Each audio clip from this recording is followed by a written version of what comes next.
Thank you for coming in for today's Sangha. It's the day that we all are eagerly waiting to join and meet each other. So once again, thank you for this opportunity to glorify the sacred text of Bhagavad Gita. I'm not qualified to do this. Whatever I speak here would be what I've heard from the previous acharyas or from my gurudevs or from the senior spiritual leaders in this movement. So please forgive me if I make any mistakes. And whatever good you take from this session today is by their mercy and it's their words. So please accept them and follow them to the best of your ability. So before we begin today's verse from the Gita, we're going to be chanting the Mangalacharan and also singing the Jai Radha Madhava prayers. So please kindly repeat.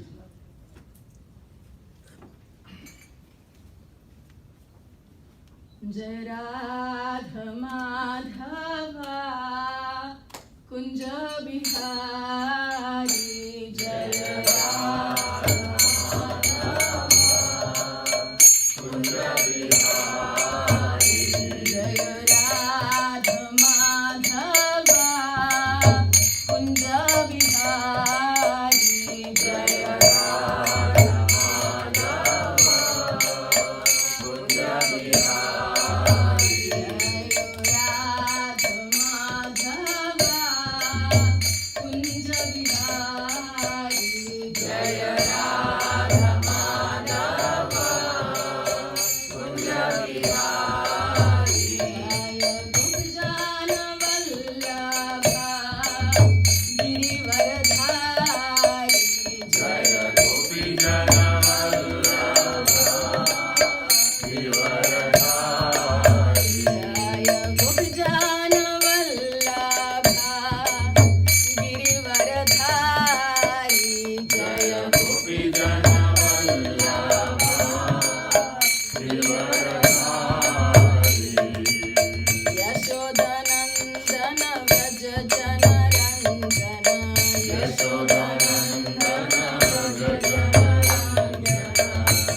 Mother ki jai, savior of the whole world, Srila Prabhupada ki jai.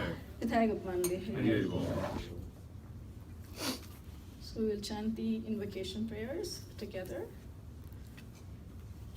Om Jnanatimirandhasya Jnananjanashalakaya Chakshurunmilitam Yena Tasmai Shri Gurave Namaha. I was born in the darkest ignorance, and my spiritual master opened my eyes with the torch of knowledge. I offer my respectful obeisances unto him. Shri Chaitanya Manobhishtam Stapitam Yena Bhutale Swayam Rupa Kadamahyam Dadati Swapadantikam Vandeham Shri Guru Shri Yuta Padakamalam Shri Gurun Vaishnavanscha Shri Rupam Sagrajatam Sahagana Raghunathanvitam Tam Sajivam Sadvaitam Savadutam Parijana Sahitam Krishna Chaitanya Devam Shri Radha Krishna Padan Sahagana Lalita Shri Vishakhanvitamsha. He Krishna Karuna Sindhu Dinabandho Jagatpate Gopesha Gopika Kanta Radha Kanta Namostute Tapta Kanchana Gaurangi Radhe Vrindavaneshwari Rishabhanu Sute Devi Pranamami Hari Priye Vancha Kalpatarubhyascha Kripa Sindhubhya eva cha Patitanam Pavanebhyo Vaishnavebhyo Namo Namaha. Nama Om Vishnupadaya Krishna Presthaya Bhutale Srimate Bhakti Vedanta Swamilniti Namine. Namaste Saraswate Deve Gauravani Pracharine Nirvishesha Shunyavadi Paschatya Deshatarine. Jaya Shri Krishna Chaitanya Prabhu Nityananda Shri Advaita Gadadhara Srivasadi Gaura Bhakta Vrinda. I request everybody to please raise your hands up and chant the Hare Krishna mantra. Hare Hare Hare Rama Rama Rama Hare Hare. Hare Krishna Krishna Krishna Hare Hare. Hare Rama Rama Rama Hare Hare. Hare Krishna Krishna Krishna Hare Hare. Hare Rama Rama Rama Hare Hare. Mukam karoti vachalam pangum langayate girim yadkripatamaham vande Shri Gurun Dinatarinam Paramananda Madhavam Shri Chaitanya Ishwaram Katanjana Smritesmin Dushkaram Sukaram Bhavet Vismrite Viparitam Syat Shri Chaitanya Namamitam.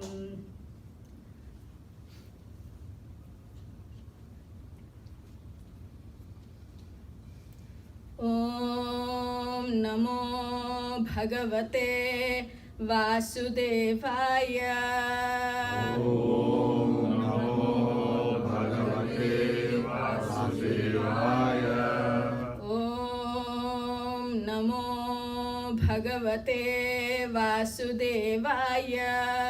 Om Namo Bhagavate Vasudevaya. Namo Bhagavate Vasudevaya. Om Namo Bhagavate Vasudevaya.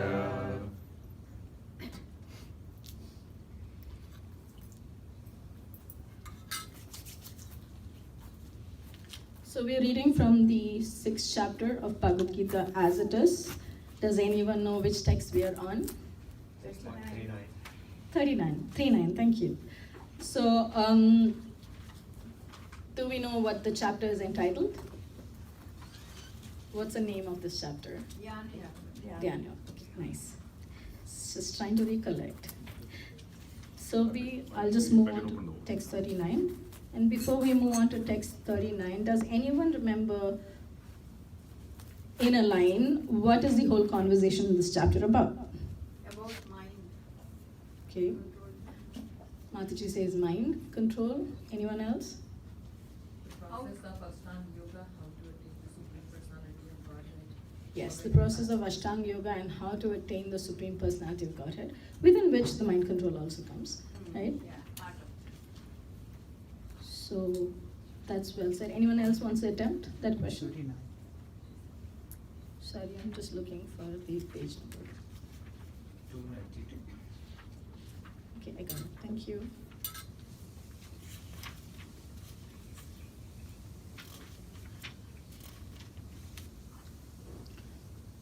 So, of all the various processes that Krishna has discussed in the Gita, in this chapter, Krishna is discussing Dhyan Yoga, Ashtanga Yoga, a very difficult path for anyone to take to attain spiritual success. Right? Let's read the verse. Thank you, Prabhu. So this is how we're going to read. I'll read the verse, and it'll be nice if you all can repeat line by line. Reading from Bhagavad Gita as it is, chapter 6, text 39. Etanme samshayam Krishna. Etanme samshayam Krishna. Etanme samshayam Krishna.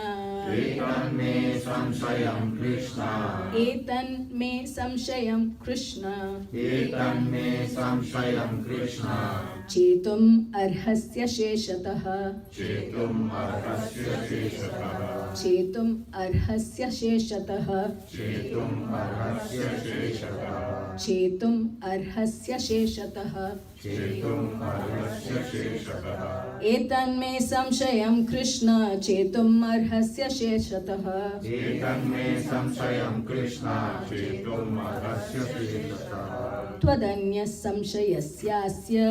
Twadanya samshayasyasya. Twadanya samshayasyasya. Twadanya samshayasyasya. Twadanya samshayasyasya. Twadanya samshayasyasya. Cheta nahyupapadyate. Chetana yupapadyate. It'll be nice if everyone can repeat. Cheta Cheta nahyupapadyate. yupapadyate. Etanme samshayam Krishna. Etanme samshayam Krishna. Chetum arhasya sheshatah. Chetum arhasya sheshatah. Twadanya samshayasyasya. Twadanya samshayasyasya. Cheta nahyupapadyate. Chetana yupapadyate. Word for word, please repeat. Etat, Etat. this is, This is me, my, my samshayam, samshayam. doubt, Doubt. Krishna, Krishna. O Krishna, O Krishna. Chetum, Chetum. to dispel, To dispel. Arhasi, Arhasi. you are requested, You are requested. Asheshatah, Asheshatah. completely, Completely. Tvat, Tvat. than you, Than you. Anyaha, Anyaha. other, Other. samshayasya, Samshayasya. of the doubt, Of the doubt. asya, Asya. this, This. cheta, Cheta. remove, Remove. na, Na. sorry, remover, na, Na. never, Never. he, He. certainly, Certainly. upapadyate, Upapadyate. is to be found. Is to be found. Translation and purport by His Divine Grace, A.C. Bhaktivedanta Swami Srila Prabhupada, Jai Srila Prabhupada. Translation, please repeat. This is my doubt, O Krishna, This is my doubt, O Krishna. and I ask you to dispel it And I ask you to dispel it completely. completely. But for you, But for you, no one is to be found no one is to be found who can destroy this doubt. who can destroy this doubt. Purport. Krishna is the perfect knower of past, present, and future. In the beginning of the Bhagavad Gita, the Lord said that all living entities existed individually in the past, they exist now in the present, and they continue to retain individual identity in the future, even after liberation from the material entanglement. So he has already cleared up the question of the future of the individual living entity. Now Arjuna wants to know of the future of the unsuccessful transcendentalist. No one is equal to or above Krishna, and certainly the so-called great sages and philosophers who are at the mercy of the material nature cannot equal him. Therefore, the verdict of Krishna is the final and complete answer to all doubts, because he knows past, present, and future perfectly, but no one knows him. Krishna and Krishna conscious devotees alone can know what is what.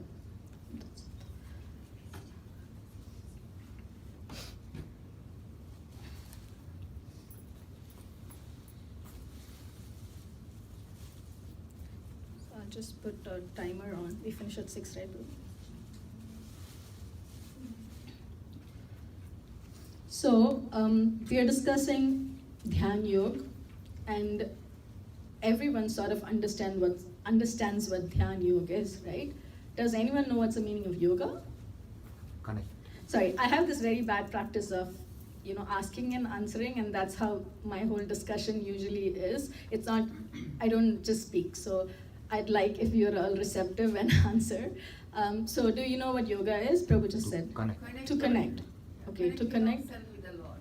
To connect ourselves with the Lord, right? So Krishna has provided us various methods to connect with Him, and of that, one of the processes is Dhyan Yoga.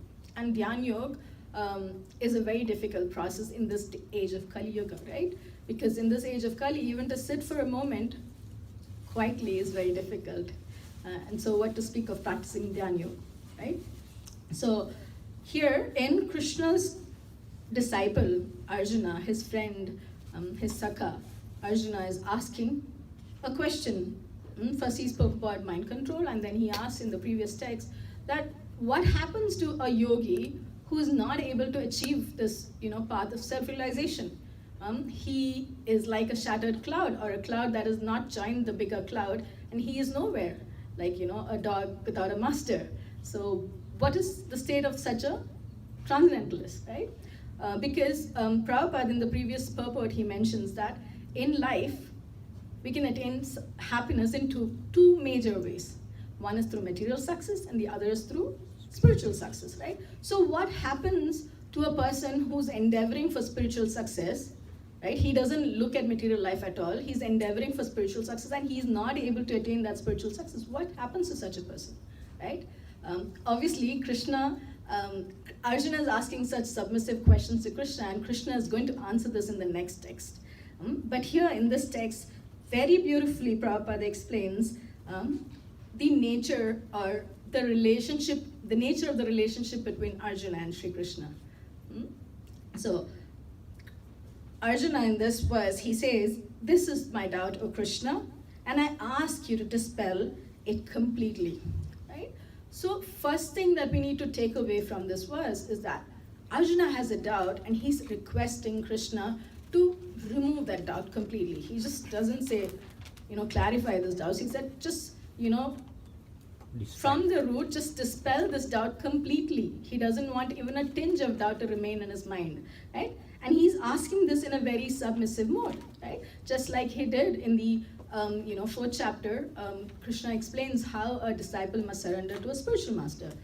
Arjuna actually surrendered to Krishna in which text? Which chapter of the Gita? Anyone knows? 2.47. 2.47, right? Wherein he says that, now I'm a soul surrendered unto you, right? I have complete faith in you. You're my master. Please instruct me, right? Please guide me. So he's giving the reign of his life in the hands of Krishna, right? So he understands that Krishna is the supreme absolute truth, that he is the master. He is the Adi Purusha. Govindam Adi Purusham, Tamaham Bhajami, Lord Brahma says, right? He is the Adi Purusha, the primeval cause of all causes, the person from which everything emanates. Like in last lecture of Radha Sakhi mataji, Prabhu said, Aham eva sameva agre, nanyat tatsat asad param. So in that verse, Krishna says that I existed before everything began, and I will continue to exist after everything, dissolves as well. So he is the only being who has been existing since time immemorial, and he will continue to exist, right? So Arjuna is asking this question to that supreme absolute truth, Sri Krishna, who is the source of everything. He's the source of Vedas. He's the source of, knowledge. Name anything in this world, he's the source of it, right? So Arjuna is asking this question to such a person in the most submissive way.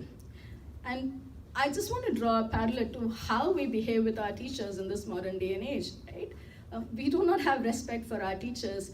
We do not, greet them with, submissive attitude, or we're not even happy to see our teachers sometimes. We go to colleges and schools and all these material institutions to gain knowledge. And what is our attitude when we go to such institutions? We just try to think of what this modern day and age is, and see how Arjuna is behaving. He's setting an example for all of us to follow. he is asking Krishna in a very submissive mode because he has accepted Krishna as his guru. Okay, so he's clarifying a doubt with Krishna, and he teaches us that when we have a doubt, when we have a question in our mind, the person that we must reach out to is Krishna. Prabhu, you want to say something? No. Okay. Okay. Because I thought you had suddenly had a realization.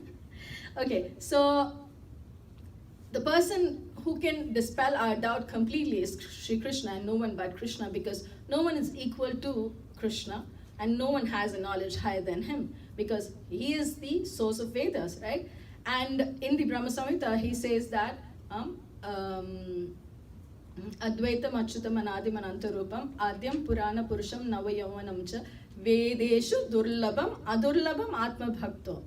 So those who people cannot understand him through the Vedas, right? But he can be understood by the Atma Bhaktas, right? They are the most fortunate people because they can understand Krishna because they have their eyes anointed with love. So I just drew a parallel on the kind of relationship, and then I came back to say that Krishna is the only person who can dispel this darkness because he is the only one who has he's a reservoir of knowledge, right? And also, if you notice in this material world, all of us are influenced by Maya, material nature, right? Therefore, whatever we speak, whatever we read, whatever we say will not be 100% true, right? The only person who is beyond the control of Maya is Sri Krishna, because he is the source of the material nature, right? So the only person who the material nature is subservient to, or the only person who the material nature cannot control, is Lord Sri Krishna. And therefore, whatever he says is 100% true, and that will dispel our knowledge. Okay, that's point one. And in the purport, Prabhupada says that Krishna is the knower of past, present, and future. Obviously, we read the second chapter of the Gita, and then therein, Krishna says that, and even the fourth chapter, Krishna says that, O Arjuna, because he has this doubt, right? Because the Lord's, Arjuna says that, oh Krishna, you're saying you've given this knowledge to Vivaswan, but he's much more older than you. How did you do this, right? So Krishna says to Arjuna that, we've all existed in the past, and we are existing in the present, and we will exist in the future.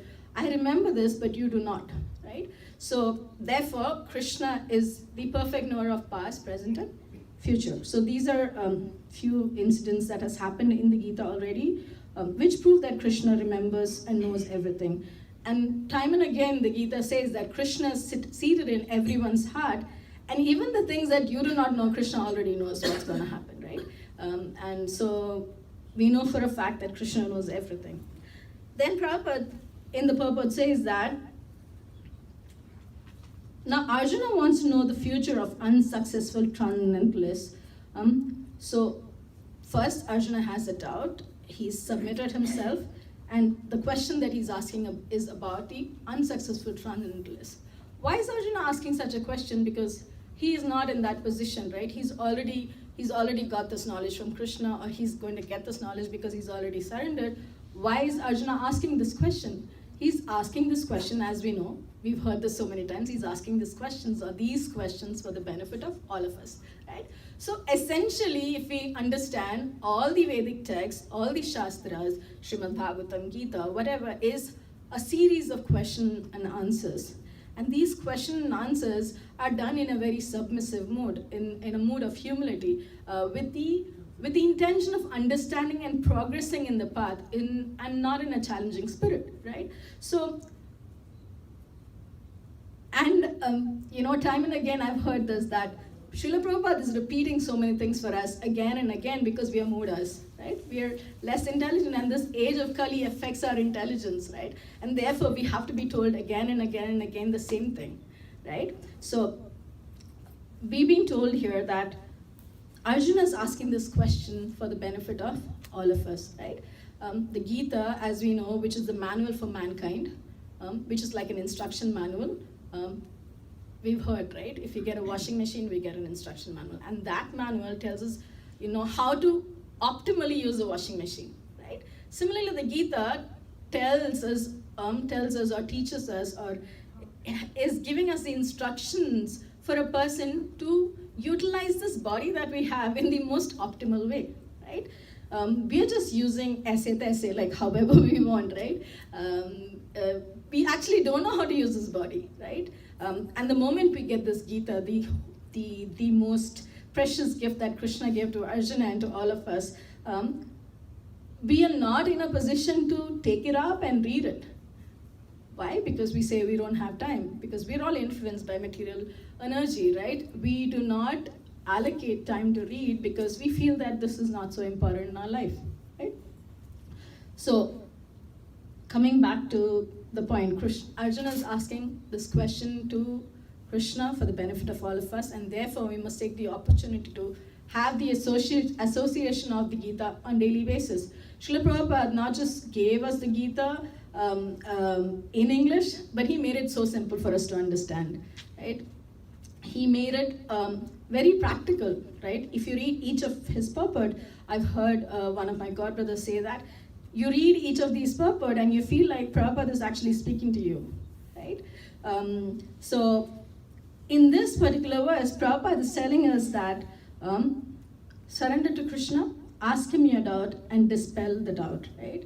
So now Arjuna is asking this question, and then Prabhupada in the purport says that the verdict of Krishna is the final and complete answer to all doubts because he knows past, present, and future perfectly. Again, Srila Prabhupada is reiterating that fact, right? He's reiterating the fact that Krishna knows past, present, and future. So, you don't have to use your intelligence to figure out things.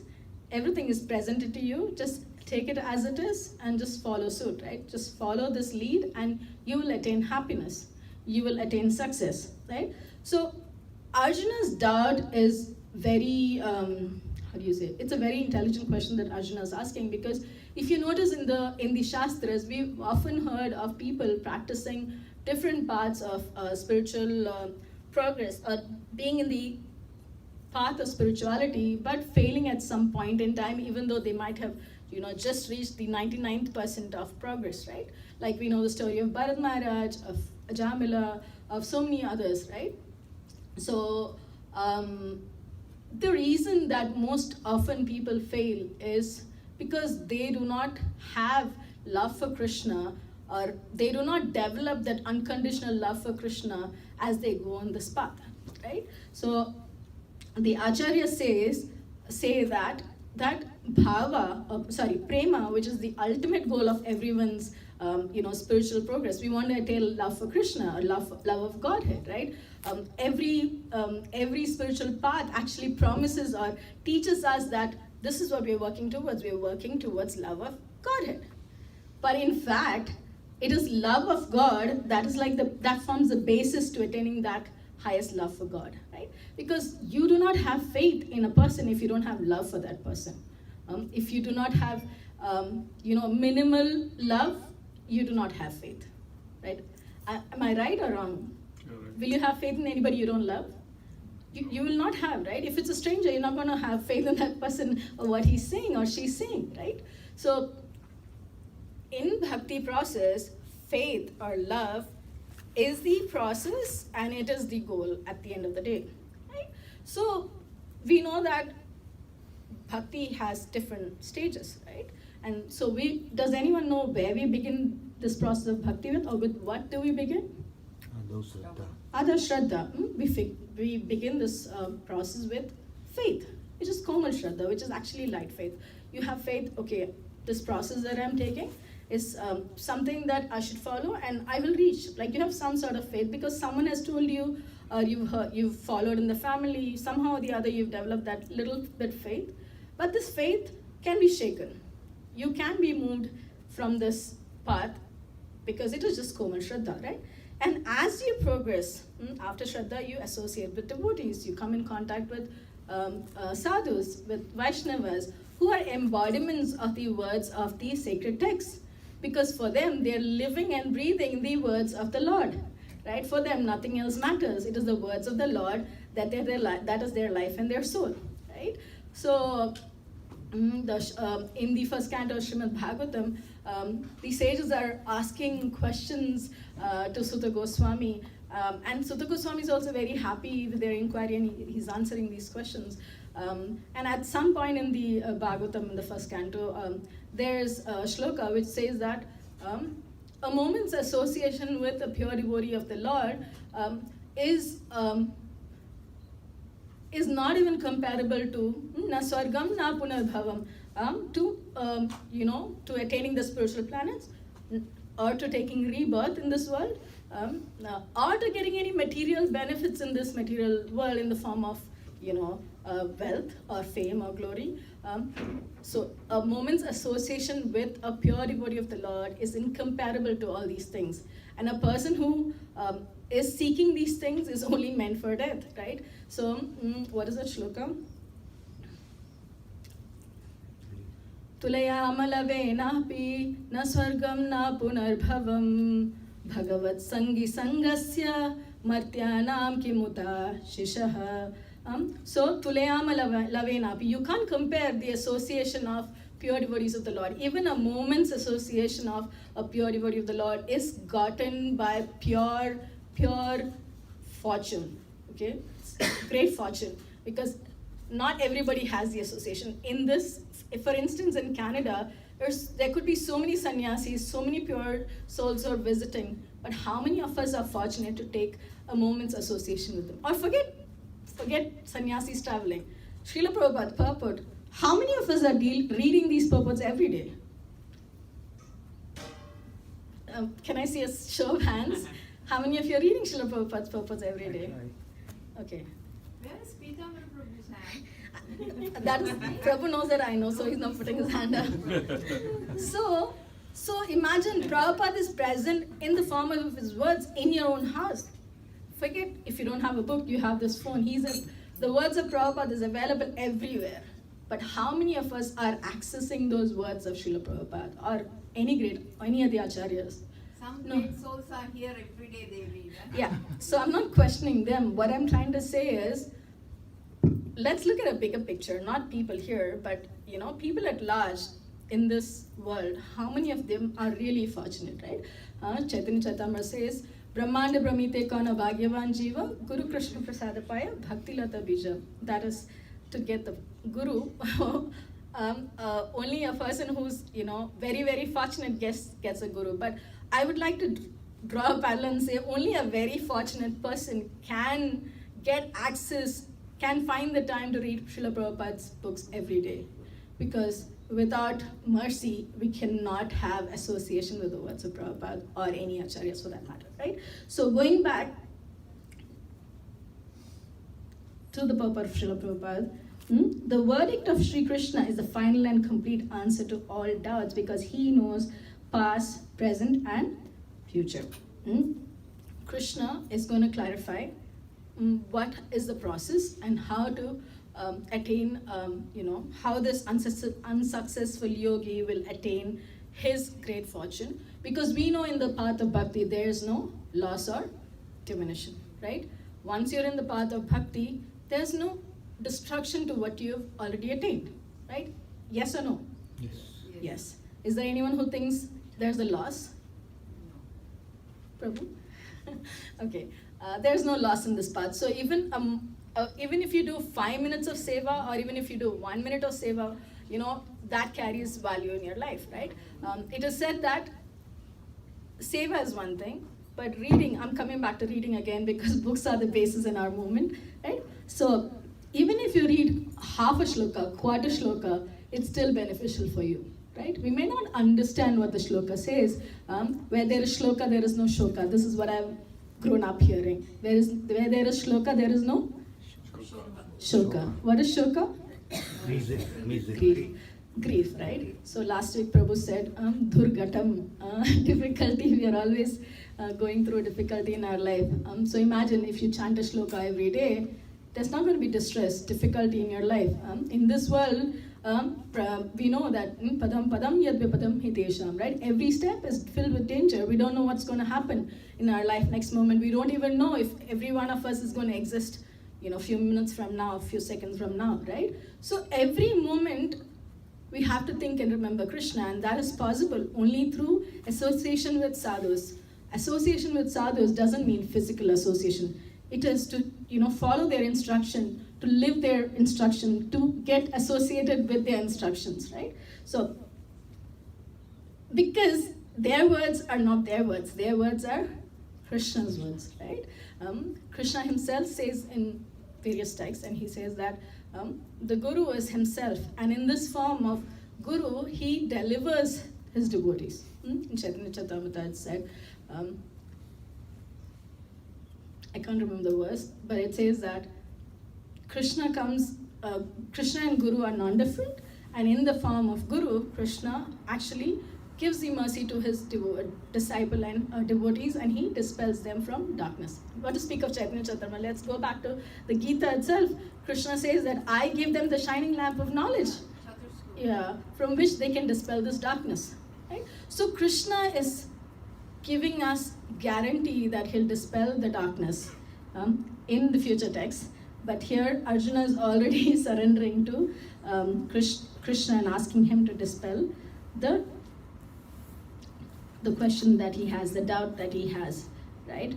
And in the last line to this purport, Srila Prabhupada says that only Krishna and Krishna conscious devotees alone can know what is what, right? So Srila Prabhupada point blank says that no one can understand Krishna, only Krishna himself and his devotees can understand him.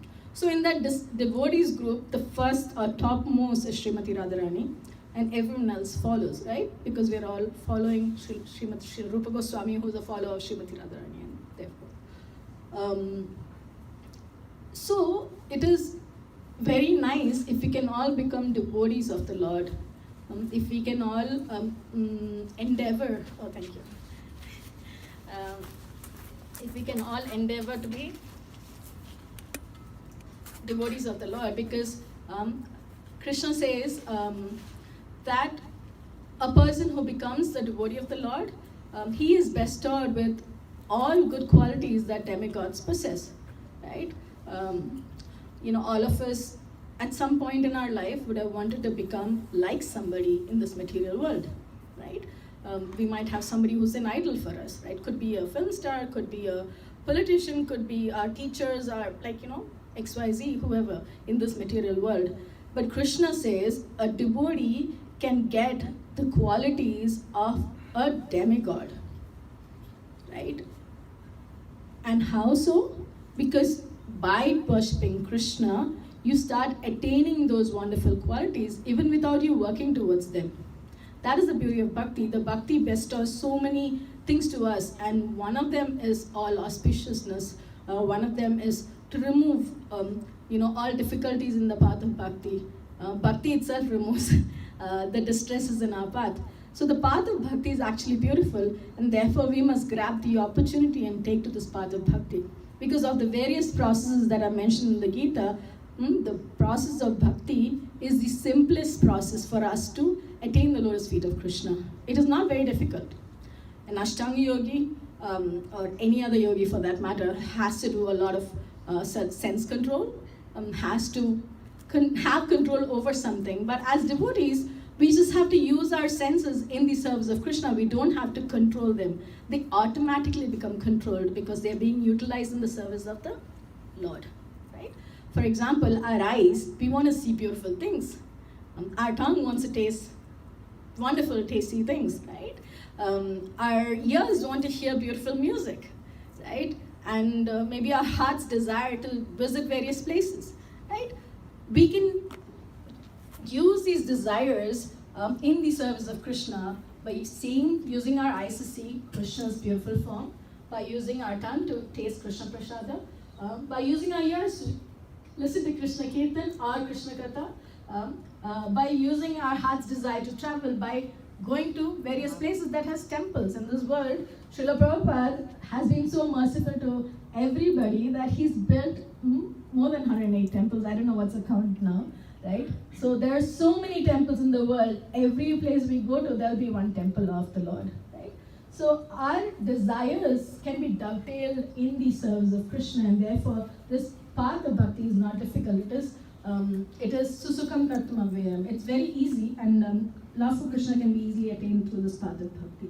So Prabhupada says in the purport, only Krishna and Krishna conscious devotees alone can know what is what, because Krishna's devotees, their only goal is to follow the orders of Krishna, to follow the instructions of Krishna, to to live just to satisfy Krishna. Rishikena Rishikesha Sevanam Bhakti Ruchate. They want to serve the master of the senses, right? So I think I'll stop here, and if anybody has questions, you can answer. But before I stop, I just wanted to make this point that Srila Prabhupada has toiled very hard to give, because I saw very few hands up, and therefore I'm making this point, to give us access to Vedic texts in a very simplified manner. It is not Srila Prabhupada's words. Often Srila Prabhupada used to read after the book is published, or after he's written something, he would read, and some of his disciples would ask this question, Prabhupada, you just wrote this down, why are you reading? And Prabhupada often would say that these are not my words, they're words of the Lord. I'm just an instrument, I've just written it down. So Prabhupada has written these words, and he's just an instrument, and these are words of the Lord. So we have great fortune with us. We think, oh, we don't have riches, but this is the great rich. This is the greatest rich wealth we can have, right? So accept that you're all wealthy, because everybody has a Gita in their house. Is there anyone who does not have a Bhagavad Gita in their house? Anybody?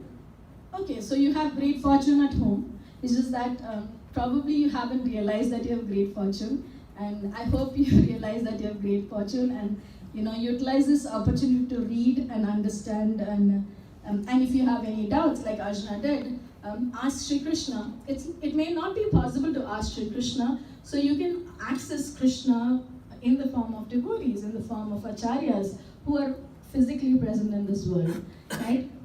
Please take up to this process of bhakti. He's also present in the form of Nama Prabhu, Shri Harina. So you can either read you should ideally be doing both.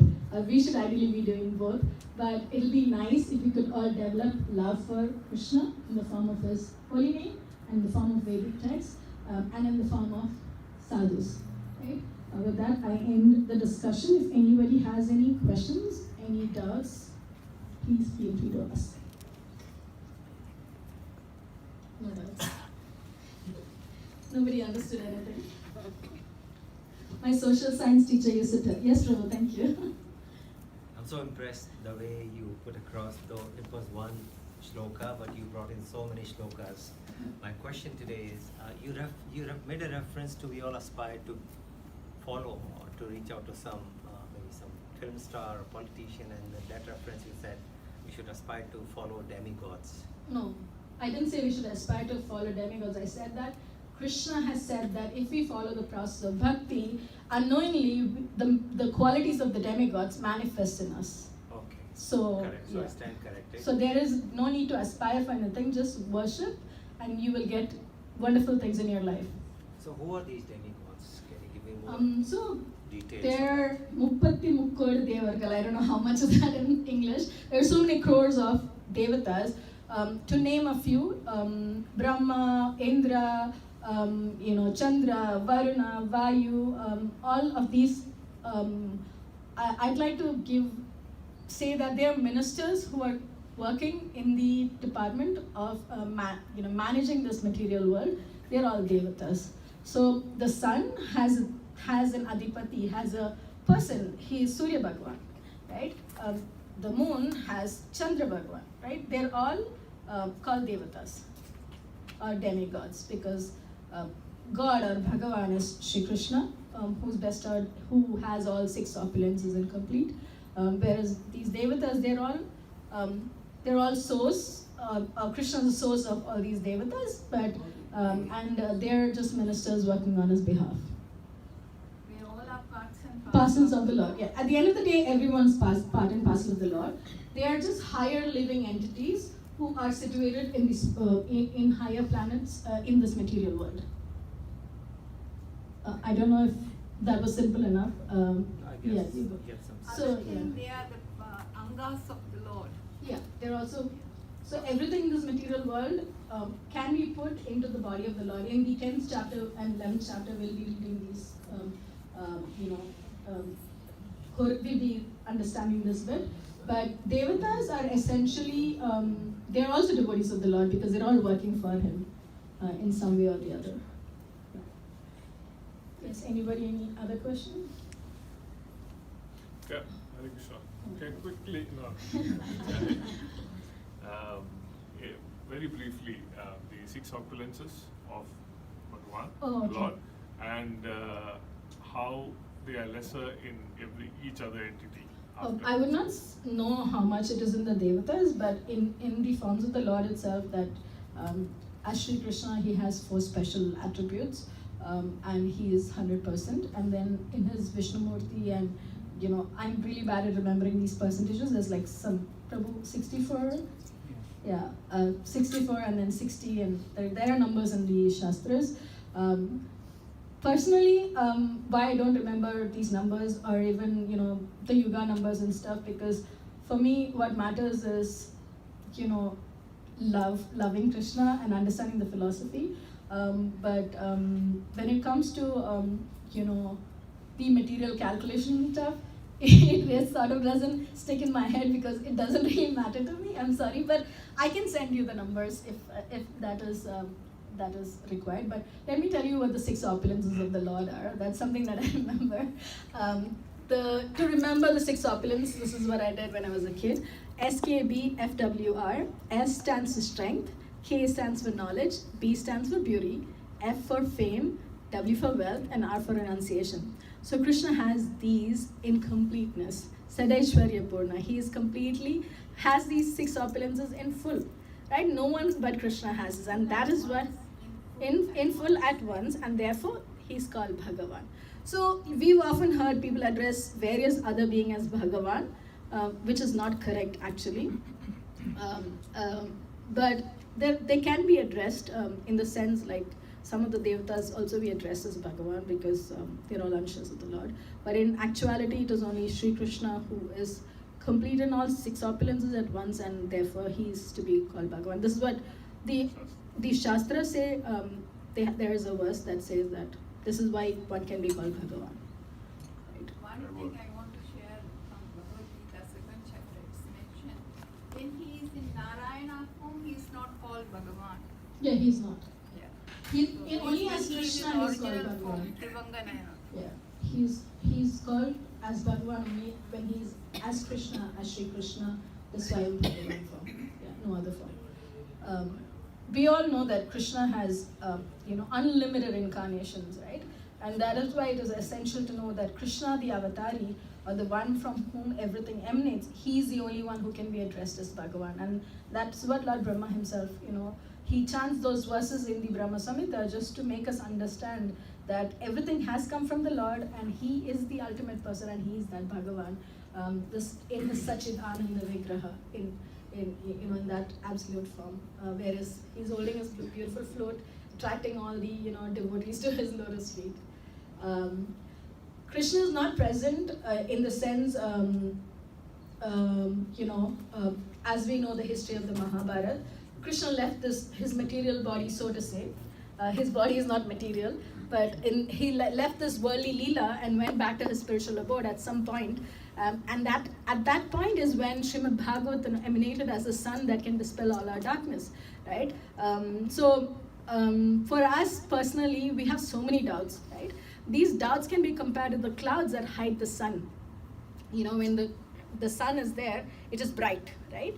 But when the clouds cover it, we think, oh, the sun is gone, or we cannot see the sun, right? Similarly, our existence as jivas or as living entities, we have so many doubts. These doubts actually cover up our actual identity as jivas, as those beings who are parts and parcels of the Lord and those who are servants of the Lord. Only when these doubts are dispelled, how will these doubts be dispelled? By practice of sadhana bhakti, and that is possible only in the association of devotees, right?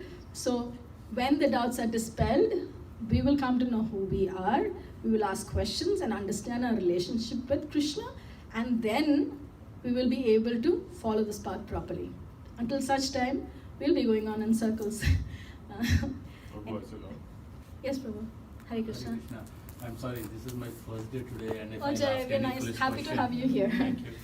I'm sorry if I'll ask any foolish question. So, till now I thought that there's Brahma, Vishnu, Mahesh, and Krishna is the reincarnation of Lord Vishnu.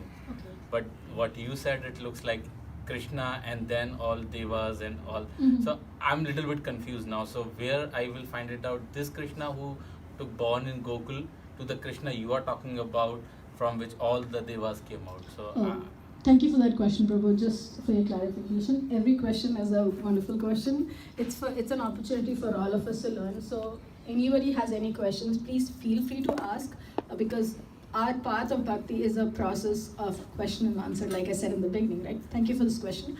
So there's only one Sri Krishna. As in, the fountainhead of everything is one absolute truth, Sri Krishna. He is the same person who appeared in Vrajabhumi, in Sri Vrindavan Dham, on the request of his devotees, right? He came down, and it is him in his Swayam form. Well, if you go deeper, they say Krishna doesn't, there's so much of discussion, but just to answer your question, it's one Krishna, right? And where can you learn more about this? By reading Srimad Bhagavatam, right? Srimad Bhagavatam, so the primary difference between the Gita and the Bhagavatam is, the Gita are the words of the Lord, which dispel our doubt, which tell us how to lead our life. And Srimad Bhagavatam is the glorification of the Supreme Absolute Truth, and his Leelas, so his Leelas as Krishna and as the different avatars. And it also talks about his various devotees as well. Just coming to the point that Srimad Bhagavatam is said to be a book, but it's an incarnation of the Lord in the form of a book. Right? So in Srimad Bhagavatam, or even the Gita, you can find where Krishna will tell who's who, what is what. But in the second canto of the Srimad Bhagavatam, you can understand the entire process of creation.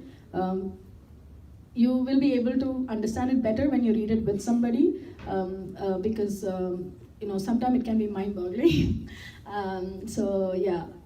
Krishna, he expanded to 3 Vishnus for the process of creation, and then thereafter Brahma emanated from his navel, and from Brahma came Lord Shiva. But essentially, like I said, Krishna is the source of everything, so everything comes from Krishna. Thank you for the question, Prabhu. Hare Krishna. I will end. Thank you all for your patient listening, and thank you once again for this opportunity. Please forgive me if I've made any mistakes, and please bless me so that I can learn more and share these glories with anybody that I come across. Because Mahaprabhu said, "Yare deka tarika Krishna upadesh." That means whatever you've heard today, if you go and say these at least 1 or 2 sentences to somebody else, you're actually becoming a preacher in the hands. That's what Mahaprabhu wants us to do. He said, "I'm a gardener and I want many people to distribute this fruit of bhakti to everybody." And that is why every one of us must try to share whatever we read every day to at least one person on daily basis. Thank you. Hare Krishna. A neophyte person, Prabhu is having doubts. He has to hear from a bona fide person. Oh yes, I forgot to use the word bona fide. Yes, thank you for pointing that out. So when I say devotees of the Lord, I simply mean that they are bona fide because they're following a path. Okay, just to give you an example, like if you just randomly go to any person who wears a a doctor's coat and sits at some lab and gives prescription and you take his medicine, you might even die because that person is not a real doctor. But you have to go to a doctor who's authenticated, who's licensed, so that his medicine will cure you. And similarly, if you go to any random person and talk about your doubt, the solution or the answer that person gives you may even be life-threatening, right? So it is essential that we approach a person who is following the parampara in the disciplic succession. And Srila Prabhupada has very mercifully given us access to these acharyas who are bona fide, and there are three other paramparas who have bona fide acharyas as well. We follow the Brahma Madhva Gaudiya Sampradaya, and whose fountainhead is Lord Brahma.